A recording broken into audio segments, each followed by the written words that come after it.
అలంకారం అనగా కావ్య సౌందర్యమును ప్రకాశింప చేయడమే. అలంకారములు రెండు రకాలు: అర్ధాలంకారం, శబ్దాలంకారం. అర్ధాలంకారంలో మొదటిది ఉపమాలంకారం. ఒక వస్తువు గురించి లేదా మరొక వస్తువు గురించి తెలిపే రంగంగా పోల్చి తెలిపేదే ఉపమాలంకారం. దీనిలో ఉపమేయం, ఉపమానం, ఉపమావచకం, సమాన ధర్మం అనే 4 అంశాలు ఉంటాయి. ఉదాహరణకు సీతముఖం చంద్రబింబం వలె అందంగా ఉంది. రూపకాలంకారం ఉపమేయానికి ఉపమానానికి భేదం లేదని చెప్పడాన్ని రూపకాలంకారం అంటారు. ఉదాహరణకి మా అమ్మ చేతి వంట అమృతం.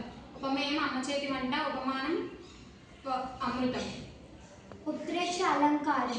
ఉత్ప్రేక్ష అలంకారం అంటే ఉపమేయానికి ఉపమానం ఊహించి చెప్పడం. ఉదాహరణ: ఆ ఇల్లు మేఘానికి తాకుతున్నట్లుగా ఉన్నది. అర్థాంతర న్యాస అలంకారం సామాన్యమును విశేషణము చేత కానీ విశేషణమును సామాన్య చేతము కానీ సమర్థించి చెప్పడమే అర్థాంతర న్యాస అలంకారం అంటారు. ఉదాహరణకు హనుమంతుడు సముద్రాన్ని దాటు.